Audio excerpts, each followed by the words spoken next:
2017년 4월 16일 하나님의 말씀을 선포하겠습니다. 오늘 라오디게아 교회에 보내는 말씀 마지막입니다. 우리 다 함께 일어나셔서 하나님의 말씀을 받겠습니다. 요한계시록 3장 14절에서 22절 말씀까지입니다. 3장 14절부터 우리 같이 큰 목소리로 합독하시겠습니다. 읽겠습니다. 라오디게아 교회의 사자에게 편지하라. 아멘이시여 충성되고 참된 증인이시여 하나님의 창조의 근본이신 이가 이르시되 내가 내 행위를 아노니 내가 차지도 아니하고 뜨겁지도 아니하도다. 내가 차든지 뜨겁든지 하기를 원하노라. 내가 이같이 미지근하여 뜨겁지도 아니하고 차지도 아니하니 내 입에서 너를 토하여 버리리라. 내가 말하기를 나는 부자라 부요하여 부족한 것이 없다 하나 내 공고한 것과 가련한 것과 가난한 것과 눈먼 것과 벌거벗은 것을 알지 못하는도다. 내가 너를 권하노니 내게서 불로 연단한 금을 사서 부요하게 하고 흰 옷을 사서 입어 벌거벗은 수치를 보이지 않게 하고 안약을 사서 눈에 발라 보게 하라. 무릇 내가 사랑하는 자를 책망하여 징계하노니 그러므로 내가 열심을 내라. 회개하라. 볼지어다 내가 문 밖에서 서서 두드리노니 누구든지 내 음성을 듣고 문을 열면 내가 그에게로 들어가 그와 더불어 먹고 그는 나와 더불어 먹으리라. 이기는 그에게는 내가 내 보좌에 함께 앉게 하여 주기를 내가 이기고 아버지 보좌에 함께 앉은 것과 같이 하리라. 마지막 절입니다. 같이 크게 읽겠습니다.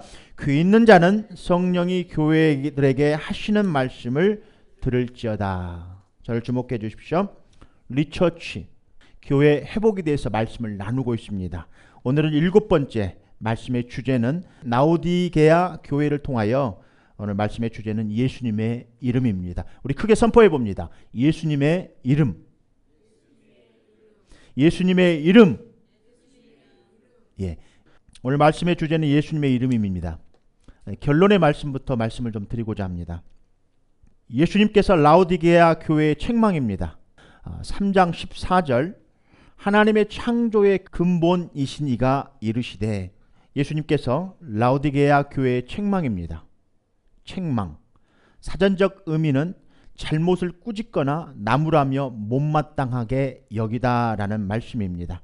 이 책망하신 이유를 계시록 3장 15절입니다. 내가 내 행위를 안다. 내가 차지도 아니하고 뜨겁지도 아니하도다. 내가 차든지 뜨겁든지 하기를 원하노라. 책망의 이유입니다. 차지도 덥지도 않는 물을 먹을 때 우리 수돗물 먹어보면 양냄새가 납니다. 또 자연수를 먹어보면 흙냄새가 좀 납니다. 그래서 구역질이 나서 역겨워서 물을 먹을 수가 없는 것들을 때때로 우리 경험하게 됩니다. 미지근한 물은 부패하기 굉장히 쉬운 물입니다.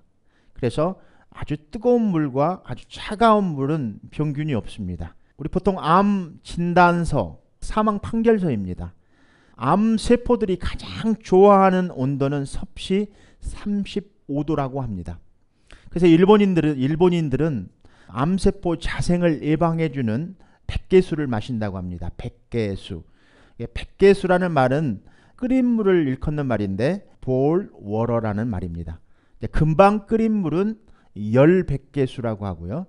끓여서 한 10분 정도 놔두면 온 백개수라고 하고 1시간 정도 식탁 위에 올려놓으면 그것을 바로 백개수라고 합니다.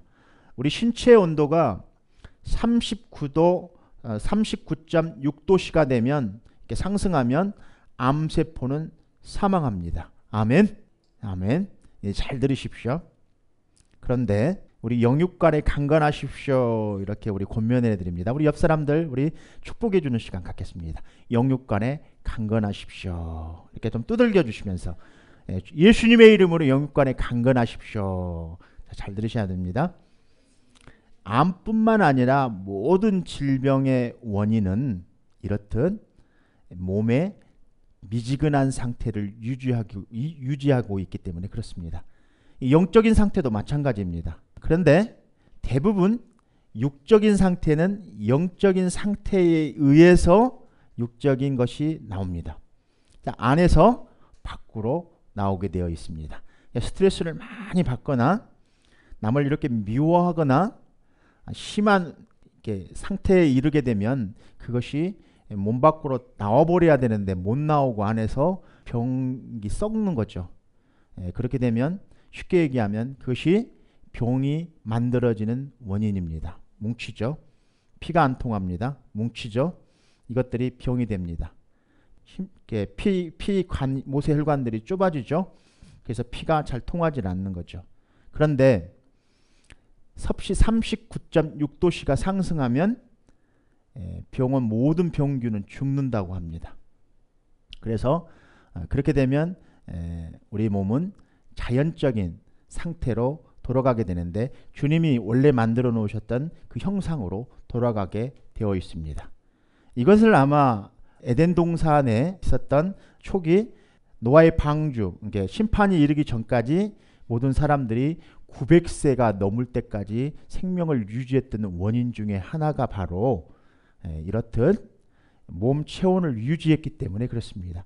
그런데 그 당시 노아의 방주, 심판이 있기 전까지 사람들이 그 몸의 온도를 유지할 수 있었던 것은 주님과 함께 했기 때문에 그렇습니다. 대부분의 우리의 사고 의식은 병이 들면 병원을 찾아가게 됩니다. 그리고 상식들을 생각합니다. 그러나 우리가 오늘 지금 일본인들이 말하고 있는 백개수의 상식은 뜨거운 거, 그러니까 우리 핫백으로 지지고 또 한국 사람들은 온천에 가고 또 어디를 갑니까? 또 찜질방에 가고 이렇듯 몸을 뜨겁게 혈액순환 시켜주는 것, 족욕하고 반신욕 해주는 것들, 기타 등등 몸을 운동을 하면서 몸을 뜨겁게 해줍니다. 그러나 그것들은 일시적인 우리 육체의 현상들이죠.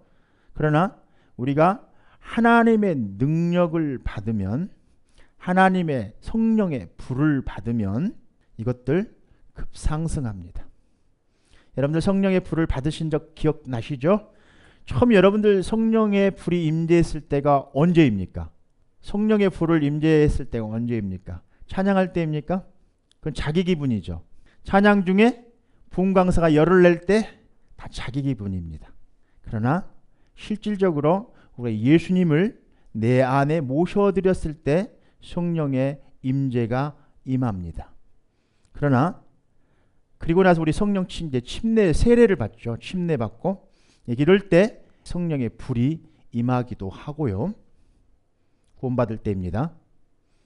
또 언제 임합니까? 성찬식 할 때도 성령의 불이 임합니다. 또 언제 임합니까? 죄를 회개할 때 성령이 막 임합니다. 아멘. 예수님의 이름을 높여드릴 때 성령의 불이 임합니다. 오늘 이 시간에 여러분들 성령의 불이 여러분들 마음 가운데 임하셔서 모든 이 열이 39.6도씨로 상승할 수 있도록 오늘 시간 성령님께 간절히 구하십시오. 성령이 끊어지지 않도록 구하십시오. 성령의 불이 임하도록 구하십시오. 불이 임하면 모든 미지근에서 병원균들이 기생하고 있는 것들을 정화시킵니다. 아멘. 정화시켜주는 거죠. 그래서 여러분들 계곡물 같은 데 보면은 물이 자연적으로 정화되기 위해서 돌을 계단식으로 이렇게 물이 흘러가게 만듭니다. 계속 정화되어 가는 거죠. 이렇듯 성령도 계속 성령님의 불을 받으면 정화되어 갑니다. 우리 안에 미지근했던 것들, 신앙이 미지근했던 것들 정화되어 갑니다. 그리고 어떻게 됩니까? 그리고 끊어지지 않도록 성령의 불을 계속 받아야 됩니다. 그래서 우리 데살로니가전서 5장 19절을 보면 성령을 불을 끄지 말라고 말씀하고 있습니다. 여러분들 성령의 불을 끄지 마시기를 다시 한번 주님의 이름으로 축복드립니다. 그래서 마태복음 3장 11절, 누가복음 3장 16절은 성령 침례에 대한 말을 하면서 성령과 불을 받으라라고 말하고 있습니다. 성령 침례 받을 때 성령과 불이 임한다고 말하고 있습니다. 근데 성령 침례는 우리 침례를 받을 때 침례는 평생에 한 번 받는 거죠. 그렇다면 이 성령 침례는 매일같이 우리 삶 속에서 죄를 자복하고 회개할 때 이런 역사가 우리 안에서 일어납니다. 불이 임하면 그 불이 임해서 그것들을 다 태워서 죽이게 됩니다. 아멘. 아멘. 예. 아무리 듣어도요, 안 하면 그만이에요. 내가 안 하겠다고 하면 그만인 거예요. 여러분들 선택이죠.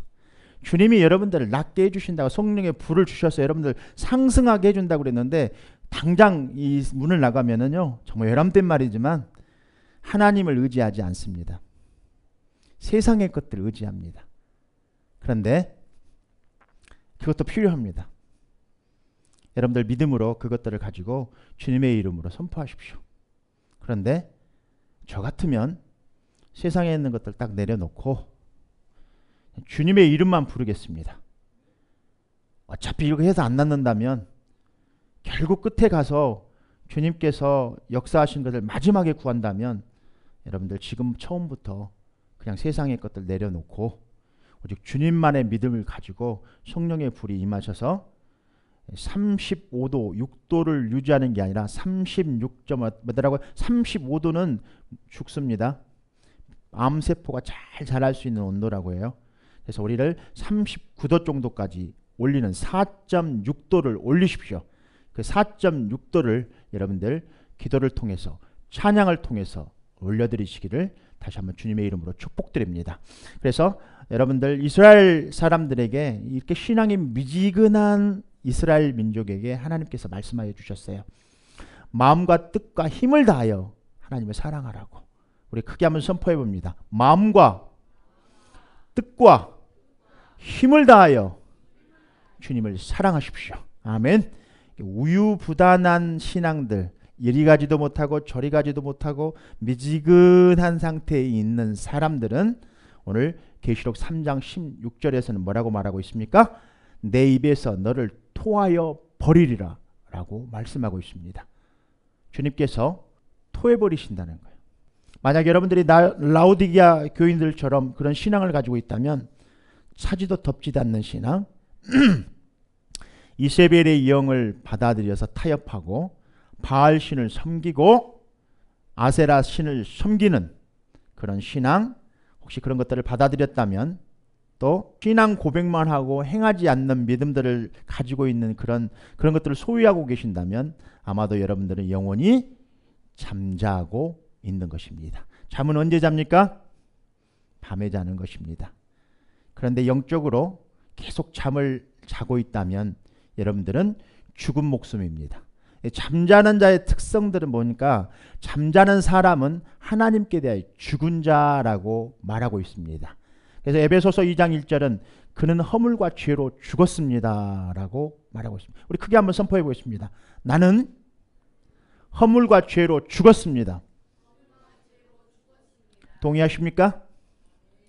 그 이유에 대해서 로마서 8장 6절은 이렇게 말씀하고 있습니다. 육을 따라 살려는 마음은 죽음에 이르기 때문이라고 말하고 있습니다. 육을 따라 사는 사람들은 그래서 죽는 거랍니다.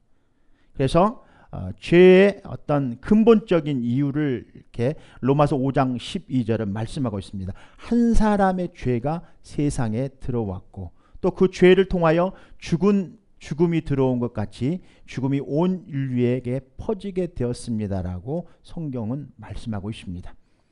이 죽음은 이제 현세의 우리 지금의 죽음이 아닙니다. 이 죽음은 뭐냐면 정신이 죽은 거예요. 정신이. 잠자는 것은 죽은 것입니다. 아멘. 여러분들이 이 영이 이 라오디게아 이 교인들처럼 차지도 않고 뜨겁지도 않는 신앙을 소유했다면, 이세벨의 영을 이렇게 받아들였다면, 또 믿기만 하고 신앙 고백하고 행하지 않았다면 죽은 겁니다. 35도를 유지하고 있다면 여러분들은 병원균이 아주 그냥 잘 자라라 하고 부추기고 있는 것입니다. 오직 39.6도를 유지해만 합니다. 상승하면, 불바다가 이렇게 일어나면 안에 있는 모든 병원균은 다 죽게 됩니다. 오늘 여러분들 이 말씀, 결론의 말씀으로 딱 알고 여러분들이 나아가실 때 여러분들 안에 모든 질병은 죽는 줄 믿음으로 선포하시고 나아가시기를 다시 한번 주님의 이름으로 축복드립니다. 하나님은 아담에게 이렇게 말했습니다. 내가 먹는 날에는 정령 죽으리라 라고 창세기 2장 17절은 말씀하고 있습니다. 정신적인 죽음. 그래서 혼의 생명을 잃은 것입니다. 여러분들이 예수님을 믿고 영이 이렇게 회복되었지만 여러분들의 혼은 죽어 있습니다. 그래서 우리가 이 땅에 살고 있으면서도 자연적으로는 힘있게 살고 있는 것 같지만 어떻게 보면 정신적으로는 죽어 있습니다. 히브리서 5장 14절은 죄 가운데 죽어 있는 사람은 잠자는 사람들을 얘기합니다. 죄 가운데 죽어 있는 사람들은 좋은 것과 나쁜 것을 잘 구별하지 못한다고 합니다. 두 번째, 마가복음 8장 18절은 눈이 있어도 보지 못하고 귀가 있어도 듣지 못한다고 말씀하고 있습니다. 동의하십니까? 좋은 것과 나쁜 것을 구별하지 못해요. 그러니까 분별력이 없는 거죠.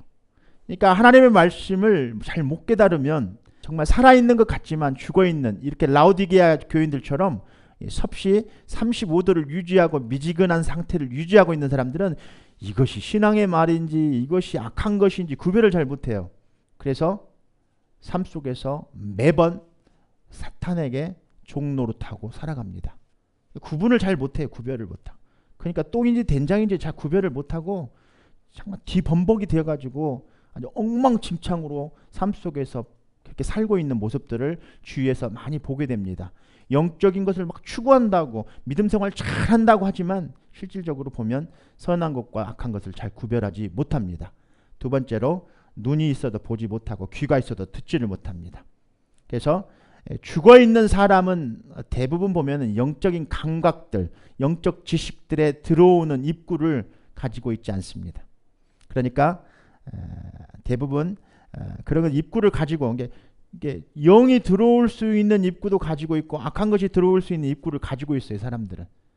근데 그것들을 영적 감각이 없는 사람들은 들어올 수 있는 입구를 가지고 있지 않아요. 그래서 하나님의 영을 받아들이지 못합니다.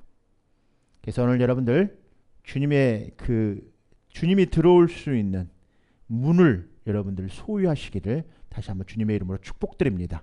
교회라는 한 건물을 이렇게 생각해보고 가정이라는 건물을 한번 생각해 보십시오. 여러분들이 토대를 어떻게 닦을 것인가? 말씀의 토대를 이렇게 닦을 것인가? 아니면 사단의 어떤 토대를 닦을 것인가에 따라 집은 이제 기둥이 박혀지게 되죠. 사랑과 순종으로 기둥을 이렇게 받아야 되고 또 남편과 또 아내의 기둥을 이렇게 박아야죠. 말씀과 기도로 이렇게 박아야 됩니다. 그리고 집을 짓다 보면 창문도 이렇게 박아야죠. 사랑과 이해라는 창문을. 그리고 문도 이렇게 달아야 되죠. 들어올 수 있는 강도가 들어오지 못하도록 문은 필요합니다.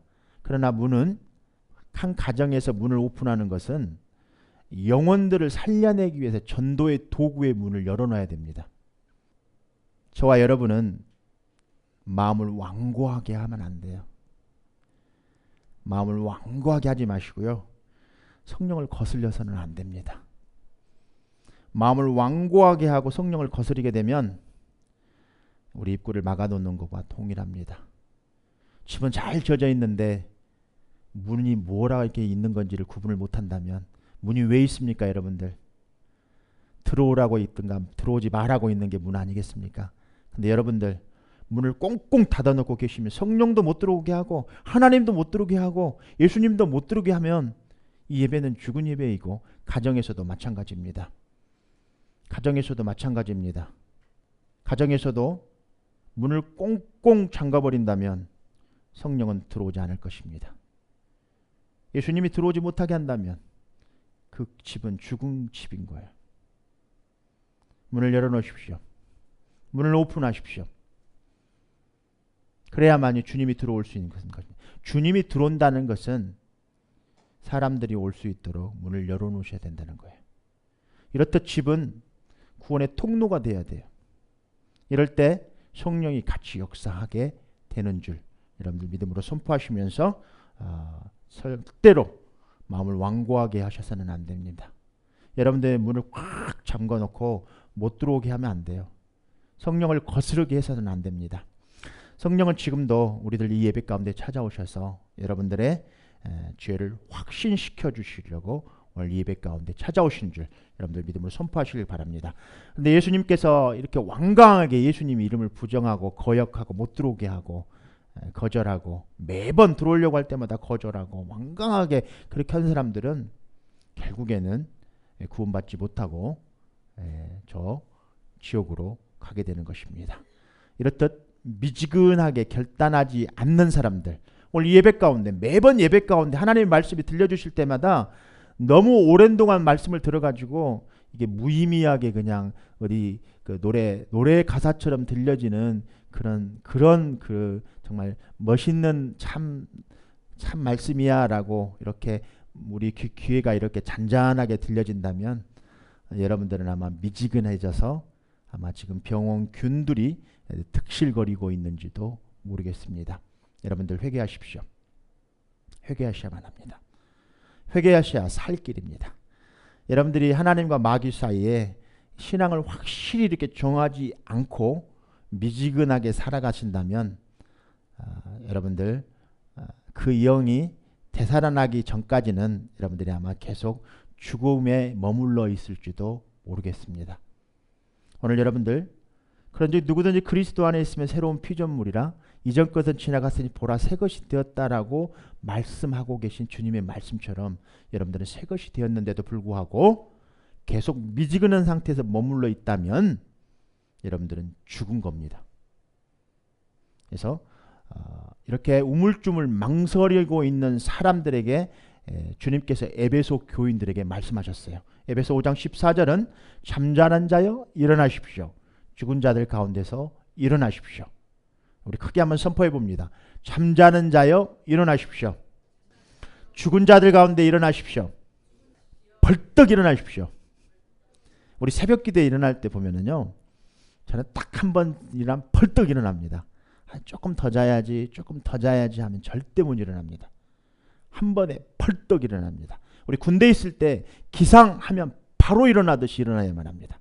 여러분들 오늘 이 말씀이 들려질 때 여러분들 심장, 마음의 심장에 이 말씀이 꽂혀질 때 바로 일어나십시오. 그것이 바로 오늘 본문은 계시록 3장 19절은 뭐라고 말씀하고 있냐면 열심을 내라 회개하라고 말합니다. 회개를 하는데 열심을 내서 회개하라고 합니다. 아멘. 여러분들 열심을 내서 회개하십시오. 나는 열심을 내서 회개할 거야 라고 한번 선포해 보겠습니다. 두 번만. 나는 열심을 내서 회개할 거야. 언제 하시겠습니까 여러분들? 지금 하십시오. 기도할 때 매일 하십시오. 근데 말씀을 안 보고 기도를 안 하고 찬송을 안 부르는데 언제 하겠습니까? 1년에 그래도 부활절날 오늘은 꼭 하십시오. 오늘은 특별한 날이니까 주님이 그동안의 모든 것들을 용서하시고 여러분들을 오늘 그래도 오늘 회개하는 자들에게 모든 것들을 다 깨끗하게 해주실 것입니다. 아멘. 용서해 주실 것입니다. 아멘.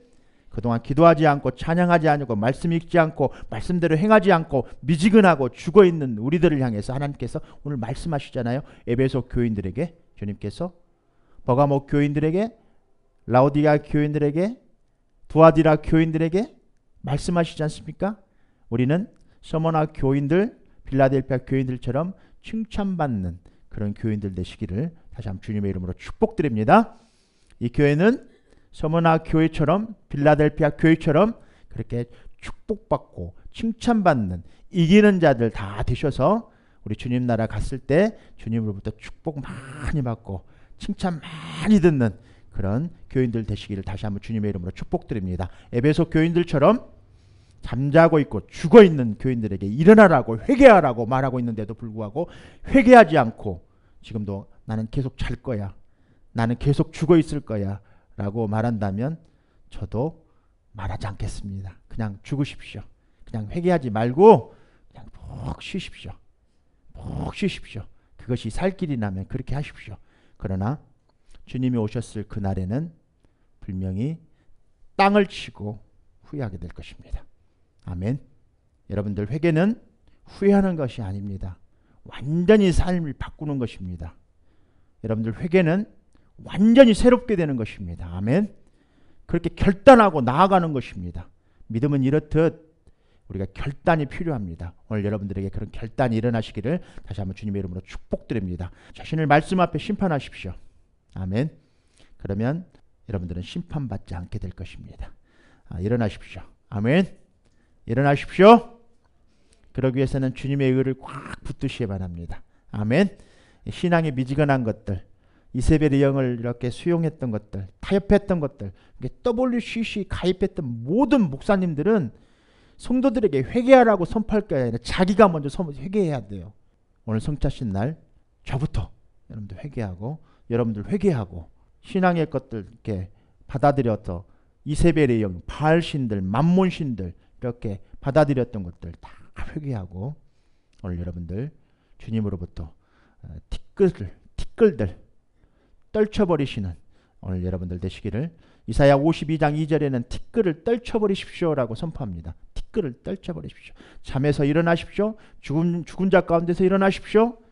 티끌을 떨쳐버리라고 말하고 있습니다. 더러운 것들 다 털어버리십시오. 우리 한번 이렇게 자기들 털어버립니다. 겉으로 한번 표현해 봅니다. 한번 털어버립니다. 자, 자기 다 털어버리십시오. 티끌 다 털어버리시고요. 속에 있는 것도 다 털어버리십시오. 이거는 회개만이 가능합니다. 바울과 신라의 바울이 전도했을 때 이야기를 잠깐 들려드리고자 합니다. 바울과 신라가 빌립보에 전도하러 갔습니다. 그때 두아디라 교회에 루디아라는 뭔장사? 옷감장사 루디아를 만나서 누디아가 복음을 듣게 됩니다. 복음을 잘 전합니다. 그런데 복음을 잘 전하다 보니까 거기 미친 여자가 하나 있는 거예요. 무당이 하나 있는 거예요. 그래서 예수의 이름으로 쫓아내버렸어요. 귀신을. 그러니까 그 집 주인이 이것 가지고 돈 벌어 먹으려고 하고 있는 집주인이 화가 나서 어떻게 됩니까? 고발해버립니다. 바울과 신라는 복음 전하다가 고발당했습니다. 억울하게. 그래서 어떻게 됩니까? 매를 맞고 감옥에 갇히게 되었습니다. 그래서 바울과 신라는 이 빌립보 감옥에 갇히게 되었는데 무엇을 하고 있는가 우리는 주목해 봐야만 합니다. 우리들도 감옥에 갇힐 수 있습니다. 복음 전하다 보면 억울한 일 생길 수 있습니다. 직장에서 복음 전하다 보면 억울한 일 생길 수 있어요. 내가 피해 봅니다. 내가 복음 전하면 피해 볼 수 있어요. 또 사람들과 만남을 통해서 복음 전하다 보면 내가 손해 볼 경우가 굉장히 많이 일어납니다. 어쩔 때는 입을 딱 닫고 나 예수 안 믿는 것처럼 행동해야 될 때가 참 많이 있습니다. 그런데 바울과 신라는 이 복음을 전하다가 빌립보 옥에 갇혀서 지금 무엇을 하고 있는지 우리를 한번 보아야만 합니다. 이 땅에서 여러분들 세상에서 예수 믿는다고 핍박받고 환난 속에서 여러분 많은 고통 가운데 살아가고 있는데 대부분 사람들이 그것이 원망이나 하고 불평이나 하지 실질적으로 삶 속에서 찬양하고 기도하는 이 바울과 신라를 통해서 우리는 이 좋은 교훈을 배워야만 합니다.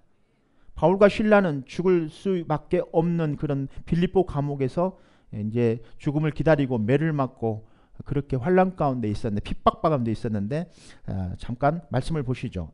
사도행전 16장 25절입니다. 우리 크게 한번 선포해 보겠습니다. 25절을 보니까 한밤중에 바울과 신라가 기도하고 하나님을 찬송하며 죄수들이 듣더라. 기도하고 찬송했다라고 나와 있습니다. 불평했다, 원망했다라는 것이 아니라 기도하고 찬양했습니다. 바울과 신라의 찬송을 하나님만 들으신 것이 아니라 아마 죄수들도 간수들도 그 소리를 들었지 않나 싶습니다. 사도행전 16장 26절 31절 말씀까지 우리 같이 큰 목소리로 같이 한번 읽어보겠습니다.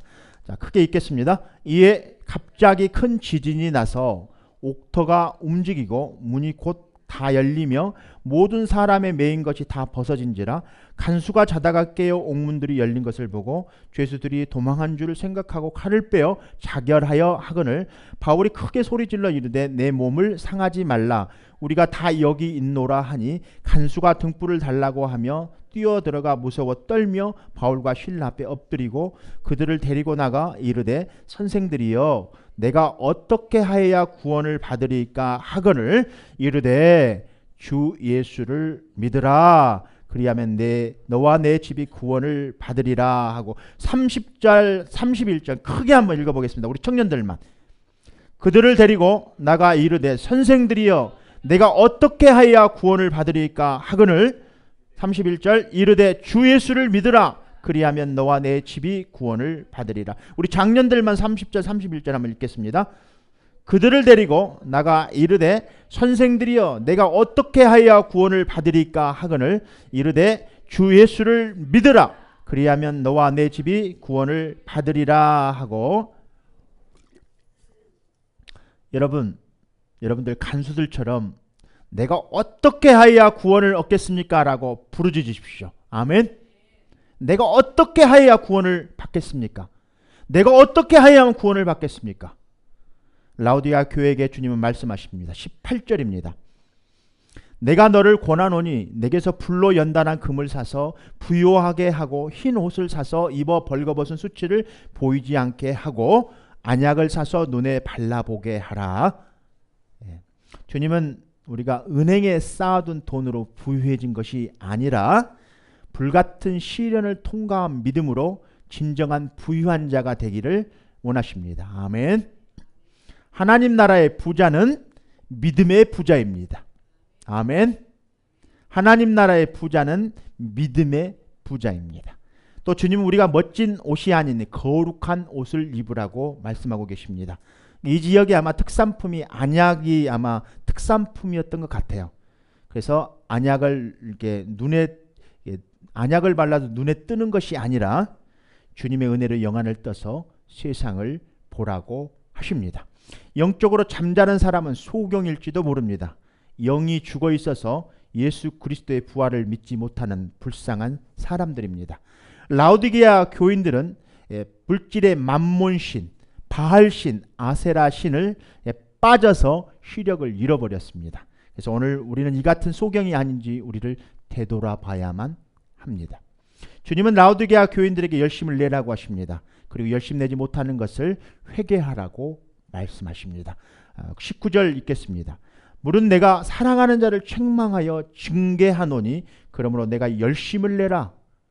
회개하라. 회개는 그냥 뉘우치고 후회하는 거 아닙니다. 회개는 회복입니다. 원상 복구되는 것입니다. 하나님이 쓰시기에 편한 상태로 변화되는 것입니다.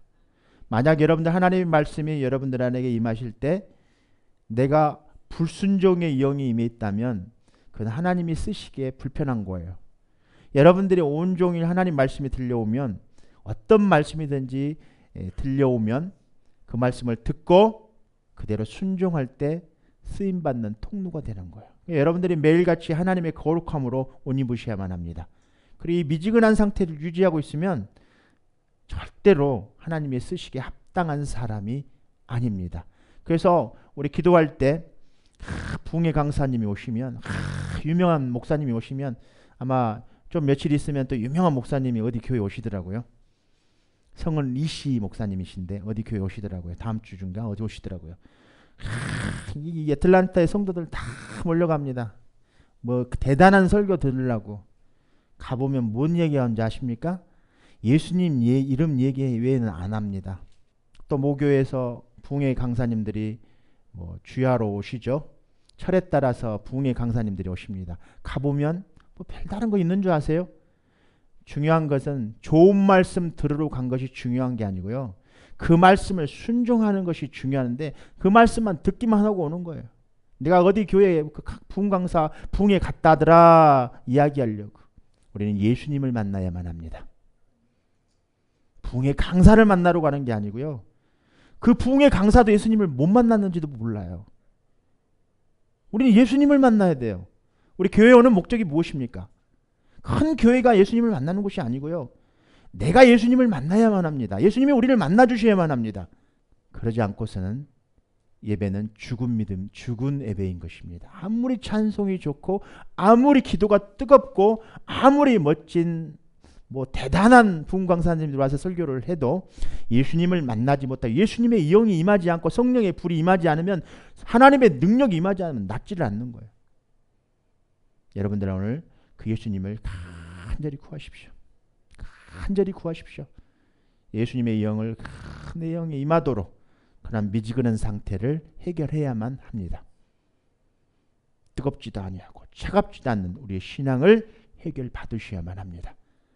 그것은 하나님이 해주시지만 성령의 불을 임하시지만 여러분들이 결단하고 나가지 않는다면 아무런 임하지 않습니다. 하나님께서 해달해 주실 때 여러분들이 받으시고 믿음으로 은혜로 그것을 감사함으로 받으십시오. 그리고 믿음으로 나아가십시오. 그러면 오늘 낫게 되지 않을 수도 있습니다. 또 내일도 낫지 않을 수도 있습니다. 낫지 않는다 할지라도 하나님을 감사함으로 올려드리시면서 여러분들의 신앙을 매일매일 차근차근 이렇게 계단 올라가듯이 올라가시는 여러분들 되시기를 다시 한번 주님의 이름으로 축복드립니다. 내 죄를 인정하십시오.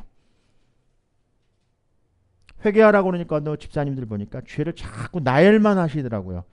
나는 몇 년도에 뭔 죄를 졌어, 뭔 죄를 인정하는 것입니다. 죄를 나열하는 것이 아니라 죄를 인정하는 것입니다. 이렇게 복음 전하다 보면은 참 희한한 일들을 많이 겪거든요. 믿음에 대해서 이야기해 보면 믿음에 대한 이야기를 줄줄줄 나열해 놓습니다. 근데 믿음을 자기가 가지려고는 안 해요. 죄를 회개하라고 그러니까 죄를 그냥 나열은 열심히 하는데 죄를 인정하지 않는 거예요. 여러분들 이 시간에 죄를 인정하시기를 다시 한번 주님의 이름으로 축복드립니다. 회개를 잘하는 것이 예수를 잘 믿는 것이라고 사도행전 3장 19절은 말씀하고 있습니다. 여러분들 회개를 잘하시어 예수를 잘 믿는 사람들 되시기를 다시 한번 주님의 이름으로 축복드립니다. 이제 성령의 역사가 임합니다. 그러면 마음에 불같이 임재할 때 여러분들 예수의 이름을 믿지 못하고 부활하신 주님을 믿지 못한다면 죄를 회개하십시오. 오늘 그 하나님의 선물로 주신 그 부활절날 여러분들 선물의 믿음을 가지고 구주 되신 예수님의 이름을 선포하고 나가실 때 여러분들은 이기는 자들 될 것일 겁니다. 3장 21절은 이기는 그에게는 내가 내 보좌에 함께 앉게 하여 주기를 내가 이기고 아버지 보좌에 함께 앉는 것과 같이 하리라. 주님은 지금 부활하셔서 보좌에 앉아 계십니다. 우리가 이겼을 때 승리하신 주님의 십자가에 의해서 다 이겨놓으신 그 주님을 예수님의 이름을 믿고 나아갈 때 회개하고 나아갈 때 우리도 그 자리에 앉게 해주신다고 말씀하고 계십니다. 마태복음에서는 자기 영광의 보좌에 앉는다고 하셨습니다. 마태복음 19장 28절입니다. 예수께서 이르시되 내가 진실로 너희에게 이르노니 세상이 새롭게 되어 인자가 자기 영광의 보좌에 앉을 때 나를 따르는 너희도 12보좌에 앉아 이스라엘 12지파를 심판하리라. 이기는 자에게 주시는 예수님의 보좌는 만국을 다스리는 권세, 예수 그리스도를 다스리는 권세를 주십니다. 동의하십니까? 여기서부터 문제입니다. 사람들은 제가 설교 반틈 하기 전까지는 다 잘 알고 있습니다. 여기서부터 잘 예수님에 대해서 잘 모르시는 것 같아요. 오늘 여러분들 이제 중반전 이제 끝났습니다. 이제부터 잘 들으셔야만 합니다. 이기는 자에게 주시는 예수님의 보좌, 만국을 다스리는 권세를 주셨습니다. 그리고 예수 그리스도를 다스리는 권세를 예수님께서 주십니다. 아멘. 내가 믿어야 될 것이 무엇입니까? 크게 선포해 봅니다. 우리가 믿어야 될 것이 무엇입니까? 예수님의 이름입니다. 자, 크게 한번 선포해 봅니다. 내가 믿어야 될 것이 무엇입니까? 라고 선포하면 여러분들이 크게 예수님의 이름입니다 라고 선포해 드립니다. 내가 믿어야 될 것이 무엇입니까? 아직 선포하지 않는 분이 계십니다. 우리가 믿어야 될 것이 무엇입니까? 아직도 선포하시지 않는 분이 계십니다. 내가 믿어야 될 것이 무엇입니까? 예, 예수님 믿고 나가십시오. 예수를 믿는다는 것이 무엇입니까? 하고 묻는 사람이 있더라고요. 하지만 성경에서는 이런 물음을 찾을 수는 없었습니다. 하지만 사람들은 어떤 식으로든지 믿는다는 것이 무엇인지 알고 있습니다. 그래서 요한복음 6장 28절 30절을 보니까 예수님을 믿지 않았던 유대인들이 그랬더라고요. 좀 잠깐 읽어드리도록 하겠습니다. 그들이 묻되 우리가 어떻게 하여야 하나님의 일을 하오리까? 예수께서 대답하여 이르시되 하나님께서 보내신 일을 믿는 것이 하나님의 일이라 하시니 그들이 묻되 그러면 우리가 보고 당신을 믿도록 행하시는 표적이 무엇이니까 하시는 일이 무엇이리까? 이렇게 물었습니다. 또 요한복음 7장 48절을 보니까 제사장과 바리새인이 그랬고요. 요한복음 9장 35절을 소경도 그랬습니다. 유대인들이 그랬고 제사장과 바리새인들이 그랬고 소경이 믿는 것에 대해서 알고 있었습니다. 예수님께서 눈을 뜬 소경에게 내가 인자를 믿느냐라고 물었습니다. 그를 믿는다는 것이 무엇입니까? 라고 반문하지 않았습니다. 그리고 오히려 주여 내가 믿고자 하나이다 라고 경배했습니다. 믿는다는 것은 인간 나사렛 예수를 하나님의 아들, 메시아, 세상의 구주로 믿는 것이고 구원을 얻기 위해서는 예수님의 이름을 영접하는 것이라고 다른 것을 다 알았습니다. 동의하십니까? 여러분들 여기까지 다 동의하시죠? 그분이 하나님의 아들이라는 사실을 믿는 겁니다. 그분이 메시아라는 사실을 믿는 거예요. 세상의 구주로 믿는 것입니다. 그래서 예수님이 이 땅에 오신 것을 우리를 구원하기 위해서 오셨다는 사실을 다 믿고 알고 있습니다. 이것은 사도들도 제자들도 다 알고 있는 믿음이었습니다. 이 말을 들은 모든 사람들이 이 사실을 알았습니다. 여러분들도 다 알고 계십니다. 어린아이도 알고 있어요. 안 믿는 사람들도 다 알고 있습니다. 세상에 있는 사람들도 예수님이 이 땅에 오신 목적을 다 알고 있습니다. 특별히 사단의 권세 아래 있는 사람들이 더 잘 알고 있습니다. 그게 어제 저녁에 난리를 피우는 거죠. 부활절날. 오늘 일 날까봐, 오늘 믿게 될까봐 사단이 두려워하는 것입니다. 그렇다면 내가 믿어야 될 것이 무엇입니까? 제가 한 주 동안 복음을 전도하러 다니면서 제가 그 사람들과의 대화했던 내용이에요. 여러분 무엇을 믿고 계십니까? 라고 물어봤습니다. 그랬더니 나는 그리스도 안에 있습니다 라고, 맞는 말 같죠. 그리고 나는 내 죄가 용서받았습니다 라고 또 이렇게 간증하더라고요. 어떤 분은 내가 의롭게 되었습니다 라고 간증하더라고요. 이거 믿는 거 아닙니다. 내가 예수 안에 있습니다. 내 죄가 사함받았습니다. 또 의롭게 된 것입니다 라고 말하는 사람들은 예수 믿는 거 아닙니다. 그리스도께서 이것에 대해서 기록해 놓은 것을 여러분들 요한복음 5장 10절 12절 예수님께서 이것을 믿는 것이라고 가르쳐 주셨습니다. 우리 한번 크게 한번 선포해 보겠습니다. 요한 1서 5장 10절 12절입니다. 여러분들 그리스도 안에 있습니다. 내가 내 죄 사함 받았습니다. 나는 의로워졌습니다. 이거 믿는 거 아닙니다. 혹시 여러분들 가운데 이것을 믿음이라고 여러분들 소유하고 계신다면 잘못된 믿음입니다. 그런데 예수님께서 믿음이 무엇인가에 대해서 정확하게 요한일서의 말씀에서 말씀해 주셨습니다. 같이 우리 크게 한번 읽겠습니다. 하나님의 아들을 믿는 자는 자기 안에 증거가 있고 하나님을 믿지 아니하는 자는 하나님을 거짓말하는 자로 만드나니 이는 하나님께서 그 아들에 대하여 증언하신 증거를 믿지 아니하였습니다. 11절입니다. 또 증거는 이것이니 하나님이 우리에게 영생을 주신 것과 이 생명이 그의 아들 안에 있는 그것이니라. 아들이 있는 자에게는 생명이 있고 하나님의 아들이 없는 자에게는 생명이 없느니라. 하나님께서 그의 아들 예수 그리스도 안에서 우리에게 영생을 주셨고 마음으로 이 소식을 믿고 자기 영혼을 이 기쁜 소식 의탁하는 사람은 구원을 받을 것이라고 말씀하고 있습니다. 로마서 10장 9절에 11절 말씀입니다. 내가 만일 내 입으로 예수를 주로 시인하며 또 하나님께서 그를 죽은 자 가운데 살리신 것을 내 마음에 믿으면 구원을 받으리라. 사람이 마음으로 믿어 의에 이르고 입으로 시인하여 구원에 이르느니라. 성경에 이르되 누구든지 그를 믿는 자는 부끄러움을 당하지 아니하리라 하니, 이렇게 구원받은 사람은 비로소 자기가 의롭게 되는 사실을 믿는 것입니다. 아멘. 예수님께서 언제 그 이름을 상속받으셨습니까? 예수님께서 언제 그 이름을 상속받으셨습니까? 언제 예수님에게 그것이 권세가 주어졌을까요? 예수님의 제자들은 3년 동안 예수님을 따라다녔습니다. 그 당시에는 예수님의 이름으로 기도하지 않았습니다. 예수님의 이름으로 구하지 않았습니다. 오직 하나님의 이름으로 구했습니다. 그런데 예수님이 부활하고 나셔서 그 이후에 예수님의 이름으로 구하게 되었습니다. 예수님께서 십자가에 죽으시고 살아난 그때가 바로 예수님께 부활하신 그때입니다. 그러니까 부활절이 여러분들 달걀이나 먹고 뭐 이렇게 하는 것이 그런 날이 아닌 거예요. 우리 신약에 살고 있는 언약은 이 부활하신 주님이 없었다면 아무 의미가 없습니다. 부활하신 그 주님이 다시 살아나셨기 때문에 우리들은 하나님께서 그 부활하신 그 주님의 이름에 모든 권세와 모든 영광의 보좌의 그 권세가 다 주어지게 된 것입니다. 그래서 부활하시고 난 이후에 우리가 예수님의 이름으로 선포할 수 있는 것입니다. 아멘. 그러니까 감사한 날인 거죠. 기쁜 날인 거죠. 그래서 감사하고 기쁜 날이지 무슨 부활절 달걀 찾으러 뭐 그런 거, 그것이 아이들에게 부활하신 그 주님을 상기시키기 위해서 우리가 그렇게 하는 것이지 정말 중요한 의미를 우리는 알아야만 합니다. 혹시 여러분들 부활절에 대한 의미를 여러분들이 상실하셨다면 여러분들 다시 한번 그 부활하신 그 주님을 오늘 이 시간 살아나신 그 주님, 지금도 하나님 영광의 보좌에 앉아 계신 그 주님, 지금도 우리와 함께하고 계신 주님, 오늘 예배 가운데 함께하고 계신 그 주님을 오늘 여러분들 그 살아계신 주님을 만나시기를 다시 한번 주님의 이름으로 축복드립니다. 하늘과 땅의 모든 권세가 부활하신 그때 다 주어진 것입니다. 히브리서 1장 4절 1절 5절입니다.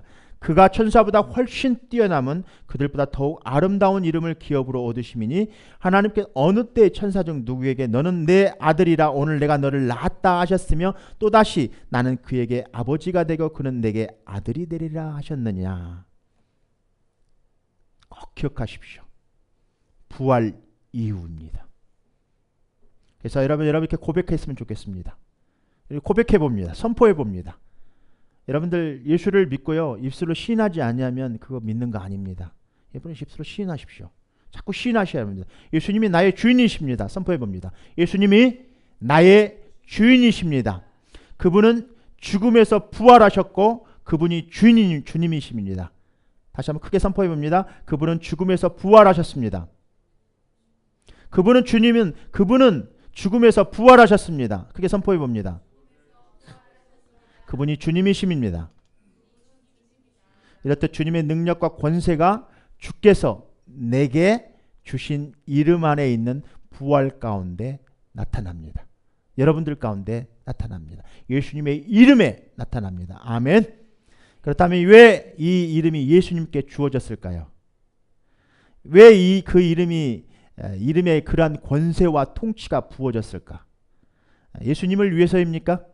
우리 청년들에게 물어봅니까? 왜 예수님께 그 권세가 주어졌을까요? 예수님을 위해서입니까? 누구를 위해서입니까? 왜 예수님께 그 권세가 주어졌을까요?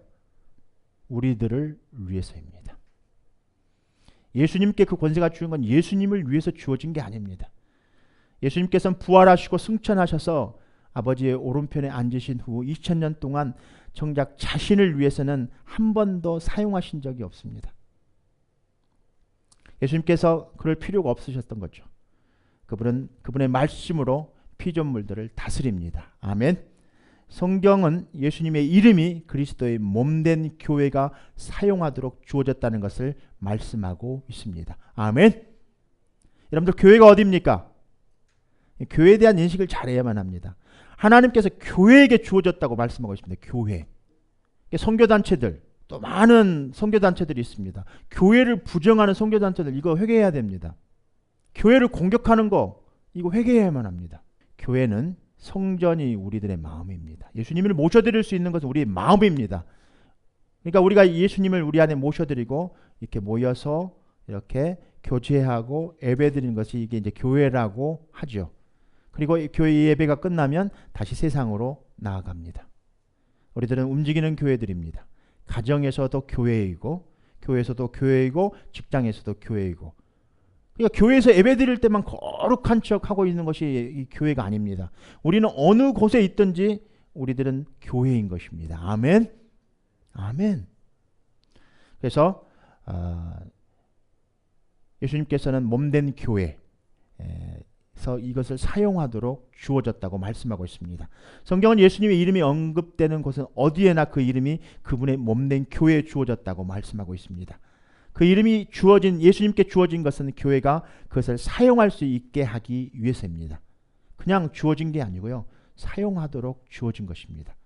여러분들 사용하고 있지 않다면 그것도 바로 회개하셔야만 합니다. 주어졌는데 왜 사용을 안 하냐 이 말입니다. 여러분들에게 그 권세가 주어졌습니다. 교회에 그 권세가 주어졌습니다. 이제 여러분들 선포하십시오. 내가 그것을 사용할 거야 라고. 그걸 사용하십시오. 여러분들 권세가 주어졌는데도 모르는 몰랐다면 그건 죄가 아니죠. 여러분들 그 권세가 예수님 이름에 주어졌습니다. 교회에 사용하도록 주어졌다는 말입니다. 그러니 여러분들 우리 그걸 사용할 수 있는 것은 우리들의 선택의 문제입니다. 오늘 여러분들 그 이름을 사용할 수 있는 사람은 그냥 교회 나온다고 사용할 수 있는 게 아니에요. 저는 개인적으로 그냥 뭐 교회 나온다고 막 선포한다고 예수님 이름을 선포한다고 개도 선포합니다. 개도. 예수님의 이름 선포하는 것은 진짜 강아지들도 선포하더라고요. 믿지 않는 사람들도 예수님의 이름을 선포하고 커피숍에 가보시면 예수님의 이름을 이야기하고 교회를 이야기하고 얼뜻 보기에는 참 믿음이 좋은 것 같이 얘기하더라고요. 그런데 회개하지 않는 사람은 불평을 얘기합니다. 다른 사람들의 죄를 얘기합니다. 회개한 사람들은 자기 죄가 눈에 보이기 때문에 절대 이렇게 다른 사람들을 불평할 수 없습니다. 다른 사람들의 죄가 보이는 것은 자기가 회개하지 않았기 때문에 그런 겁니다. 자기가 철저하게 회개한 사람들은 다른 사람들의 죄가 자기 죄로 보입니다. 내 죄 때문에 예수님께서 십자가에 못 박혀 죽으셨구나 하는 것을 시인하게 됩니다. 여러분들 입술 속에 여러분들이 아마도 불평이나 시기, 질투 이런 것들이 많이 입술을 통해서 나온다면 그는 여러분들 진짜 회개해야 될 사람입니다. 교회에 나오면 말이 없는, 우리 교회는 참 저는 그래서 행복해요. 집사님들이 참 말이 없어요. 말 눈에 안 보이겠습니까? 목사님의 허물이 안 보이겠습니까? 교회 허물이 안 보이겠습니까? 교회에 부족한 것들이 안 보이겠습니까? 그러나 그 죄가 내 죄이기 때문에 말을 안 하시는 거예요. 그냥 열심히 뒤에서 섬기시는 거죠. 인내하고 섬기시는 거죠. 다른 사람들 죄가 왜 안 보이겠습니까? 그러나 그냥 열심히 섬기는 거예요. 그 죄가 내 죄니까. 우리 교회는 이기는 자들입니다. 아멘. 여러분들, 저는 특별히 회개한 사람들은 주님과 연합된 자들이라고 생각합니다. 예수님의 이름을 영접했다고 해서, 한번 영접했다고 해서, 구원받았다고 해서 그가 주님과 연합된 사람인가? 그럴 수 있습니다. 그러나 주님과 연합된 사람은 계속 믿음이 자라갑니다. 구원을 이루어갑니다.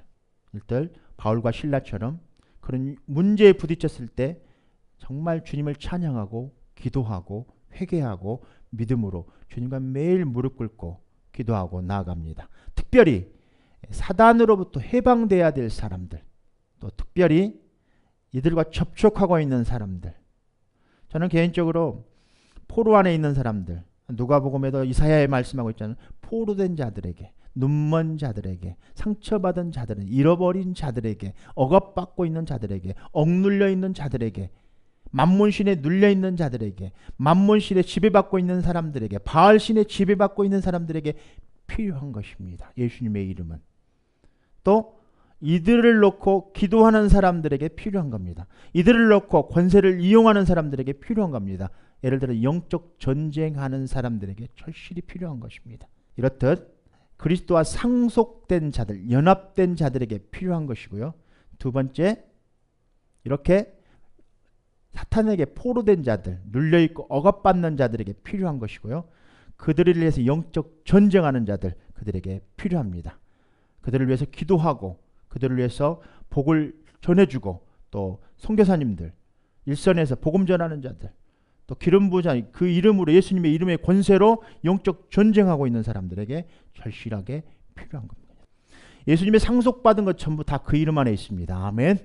예수님이 싸워 이긴 것은 다 그 이름 안에 있습니다. 그리고 그 이름은 그리스도의 몸에 속해 있습니다. 에베소서 1장 19절에서 23절입니다. 그의 힘의 위력으로 역사하심을 따라 믿는 우리에게 베푸신 능력의 지극히 크심이 어떠한 것을 너희로 알게 하시기를 구하노라. 그의 능력이 그리스도 안에서 역사하사 죽은 자들 가운데서 다시 살리시고, 능력이 하늘에서 자기 오른편에 앉으사 모든 통치와 권세와 능력과 주권과 이 세상뿐 아니라 오는 세상 일거는 모든 이름 위에 뛰어나게 하시고, 또 만물을 그의 팔 아래에 복종하게 하시고, 그를 만물 위에 교회의 머리로 삼으셨느니라. 교회는 그의 몸이니 만물 안에서 만물을 충만케 하시는 이의 충만함이니라. 우리 이렇게 고백해 봅니다. 나는 예수님을 원수를 대적해서 예수님의 이름을 사용할 권리를 가지고 있다. 예수님의 이름을 사용할 권리를 가지고 있다라고 한번 크게 선포해 보겠습니다. 그럼 자기 자신에게 선포해 봅니다. 나는 원수를 대적해서 예수님의 이름을 사용할 권리를 가지고 있다라고 선포해 보겠습니다. 아멘 해도 됩니다. 아멘. 나는 그 이름으로 기도할 권리를 가지고 있다. 나는 주님을 찬양할, 경배할 권리를 가지고 있다. 특별히 목사님들에게만 주어진 것이 아니고요. 목사님들만 이렇게 막 안수하고 막 이렇게 하는 게 아니고요.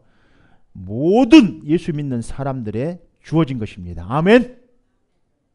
예수 믿는 모든 사람들에게 주어진 것입니다. 아멘. 옛날에는 목사님들이요, 이렇게 축도기도 하고 축복기도 하는 것도요, 목사님들만 하게 했습니다. 억지죠. 성경에 없는 이야기죠. 회개하셔야만 합니다. 지금도 그렇게 이야기하시는 목사님들이 계시더라고요. 아닙니다. 하나님께서 모든 예수 믿는 사람들 위해 예수님 이름 안에 다 주어진 것입니다. 아멘. 여러분들 자녀들을 위해서 축복하십시오. 옆 사람들을 위해서 축복하십시오. 이것은 교회 안에서 다 순서에 따라서 질서 있게 움직이면 됩니다. 다 하셔도 됩니다. 여러분들 자녀들에게 기도하십시오. 축복하십시오. 예수의 이름으로 쫓아내십시오. 이것을 뭐라고 하는 목사님들이 있으면 목사님 회개하셔야만 합니다. 동의하십니까? 예수님께서 그 이름의 능력과 권세를 믿는 자들에게 위임하셨습니다. 아멘. 어떤 사람들은 제가 방금 말씀드렸던 것처럼 그렇게 억지를 부리시는 분들이 계시더라고요. 잘못된 겁니다. 바로 믿는 자들입니다. 권세는 예수님의 이름 안에 주어졌습니다. 그래서 권세는 그리스도의 몸, 이 땅의 교회 위에 주어졌습니다. 사랑하는 성도님들, 예수님이 오시기 전까지 말세를 살아가고 있는 때에 여러분들 자신에게 속한 예수님의 이름 안에 있는 모든 것들을 어떻게 사용하는지 배우게 될 때 믿는 사람들의 무리가 일어나게 되리라고 저는 확신합니다. 신학에 잘못되었던 것들, 모든 이 세상의 인간의 부족함으로 연약함으로 인해서 하나님의 말씀을 많이 절단해내었던 것들을 우리는 회개해야만 합니다. 이 마지막 때 우리는 예수님의 이름을 사용해야 합니다.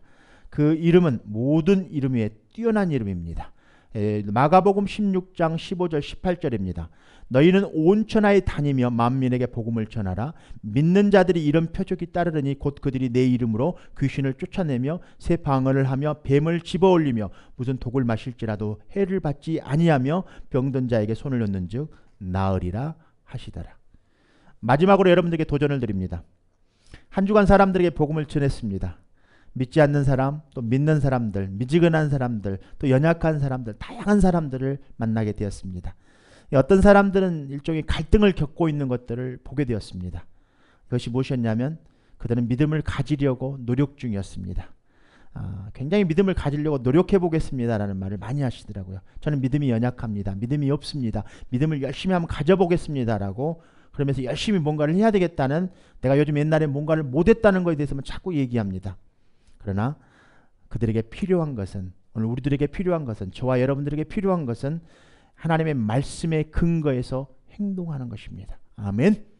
우리가 믿는 것은 말씀의 근거에서 행동하는 것입니다. 그래서 저는 믿음을 갖는다, 또 믿는다, 믿다라는 말 대신에 이런 말을 자주 사용합니다. 하나님의 말씀에 근거하여 행동한다라는 표현을 많이 씁니다. 그것이 바로 믿음이기 때문에 그렇습니다. 한 주간 성령님께 질문했습니다. 믿음이란 무엇입니까? 라고. 성령님께서 말씀을 통해 저에게 말씀해 주셨습니다. 믿음은 하나님의 말씀에 근거해서 행동하는 것이, 그것이 바로 믿음이다 라고 말씀해 주시면서 야고보서 1장 22절입니다. 너희는 말씀을 행하는 자가 되고 듣기만 하여 자신을 속이는 자가 되지 말라. 만약 나는 예수님의 이름을 믿는 자다라고 신앙 고백하고 나서 하나님의 말씀에 근거해서 행동하지 않는다면 아마도 그는 그리스도 밖에 있는 사람일지 모릅니다.